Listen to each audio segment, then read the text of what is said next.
हिमाचल की गोद में छिपा एक स्वर्ग जहाँ शांति है, हरियाली है और भगवानों की कहानी है। स्वागत है आपका शंगगढ़ में। तो ये हमारा होम स्टे है, nature view home stay cafe. ऊपर लेकर चलते हैं और रूम दिखाते हैं एक बार। ये पिलर्स पर बने पड़े हैं।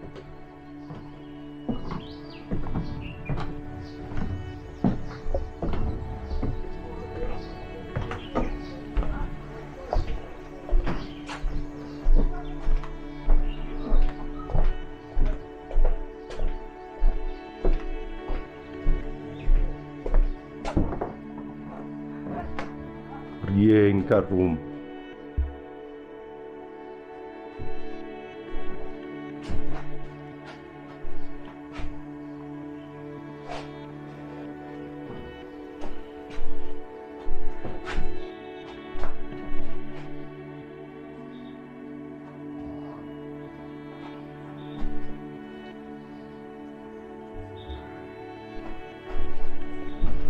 बाहर का व्यू एक बार दिखाते हैं इसका। And this is the view.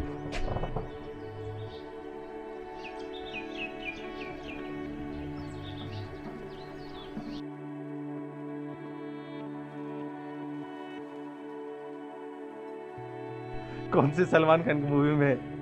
Wanted में। वांटेड के वांटेड के अंगूठी बाबा। वांटेड के अंगूठी बाबा हमारे।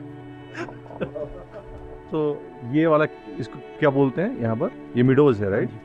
और उस इसमें मंदिर महादेवी जी का मंदिर है। महादेवी जी का मंदिर है। और उसके अलावा फिर और नियरेस्ट इसके अलावा और भी विजिट करने की जगह क्या है, जैसे एक दिन में कवर हो जाए? वाटरफॉल बताया आप। कितनी दूर है यहाँ से? 3 किलोमीटर और जाना पड़ता है। और कार चली जाएगी? कार चली जाती है। Thank you. थोड़ा सा पैदल जाना पड़ेगा 10 किलोमीटर। शंगगढ़ के शांत और हरे भरे मैदान के किनारे देवदार के घने जंगलों की छाया में स्थित है शंखचूल महादेव मंदिर। यह कोई आम मंदिर नहीं है, यह है हिमाचल की दिव्यता का जीवंत प्रतीक। लकड़ी और पत्थर से बना यह मंदिर हिमाचली शिल्प कला की अनूठी मिसाल है। यहाँ ना कोई मूर्ति है, ना कोई घंटी है, बस एक गहरा सन्नाटा और अद्भुत ऊर्जा है यहाँ पर। कहते हैं महाभारत काल में पांडवों ने यहाँ शरण ली थी, तभी से भूमि देवताओं की मानी जाती है। यह मैदान, यह मंदिर, सब कुछ आज भी वैसे ही पवित्र है जैसे सदियों पहले था। यहाँ हर पत्थर, हर लकड़ी का टुकड़ा एक कहानी कहता है। अगर आप इस जगह पर आए तो शांति से बैठिए, आंख बंद कीजिए और महसूस कीजिए उस आध्यात्मिक ऊर्जा को जो शब्दों से परे है।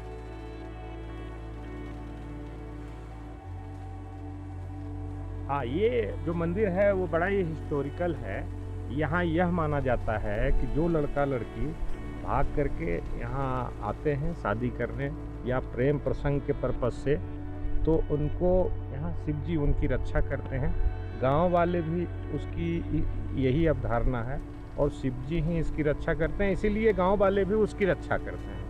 पूरे भारतवर्ष से जितने लड़का लड़की भागते हैं वो यदि सेफ यहाँ रहना चाहते हैं तो यहाँ आइए शिव जी के शरण में। अमित जी, आप बताएं, खजियार में भी ऐसा ही है, राइट?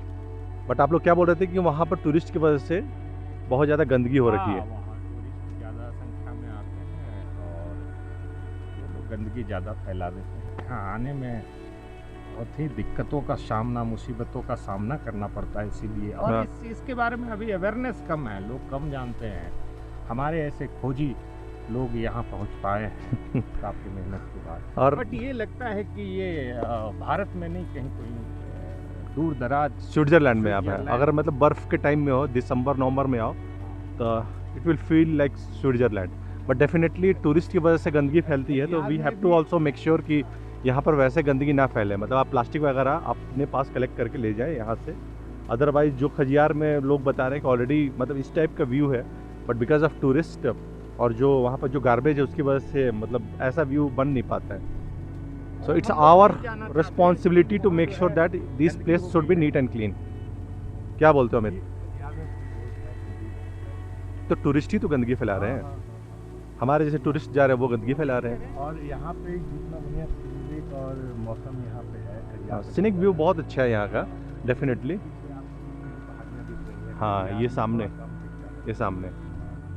तो मतलब इन शॉर्ट ये मेरा बोलने का मतलब है कि गंदगी ना फैलाएं। कचरा जो भी है, आप जो भी जिस प्लेस से लेकर आ रहे हैं, अपने पास गार्बेज बैग रखें, उसमें कचरा रखें। अदरवाइज एक प्लास्टिक में यहाँ गिरता है तो इसका पूरा सीनिक व्यू चेंज हो जाएगा।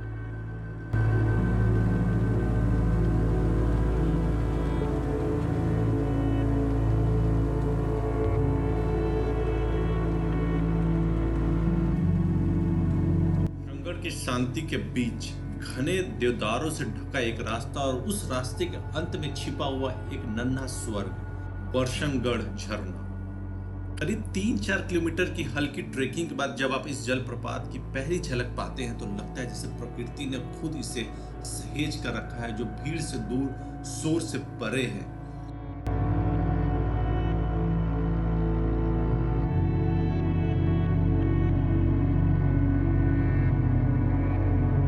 ऊंचाई से गिरता हुआ ठंडा साफ पानी नीचे चट्टानों से टकराता है और आसपास की निर्वता में एक सुंदर संगीत रचता है। यहाँ कोई दुकान नहीं है, कोई सेल्फी पॉइंट नहीं है, सिर्फ आप, जंगल और वो झरना।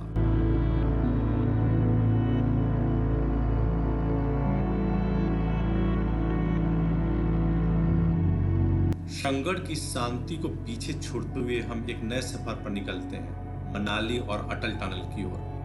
जहाँ शंगड़ आपको प्रकृति के सन्नाटे में डुबोता है, वहीं मनाली आपको पहाड़ों की रफ्तार और रंगों से भर देता है। सैंज घाटी को पार करते हुए जब आप बंजार और टनल तक पहुंचते हैं, तब धीरे धीरे मनाली की हलचल पास आती है। रास्ते में आप बीज नदी और ब्यास नदी की संगत भी महसूस करेंगे, जैसे दो बहनों की तरह जो एक दूसरे की कहानी कह रही हो। और जब आप मनाली की सीमा में प्रवेश करते हैं, चारों ओर होटल्स, कैफे, बैकपैकर्स और पर्वतीय हवा की ठंडक मिलती है। संगड़ के बाद मनाली का क्रेजी कॉन्ट्रास्ट एकदम अलग महसूस होता है, लेकिन खूबसूरत अपने ही अंदाज में है। यह एक ऐसा सफर है जो आपको एक ही राज्य में दो अलग अलग दुनिया का अनुभव कराता है, शंगड़ की आत्मा और मनाली की ऊर्जा।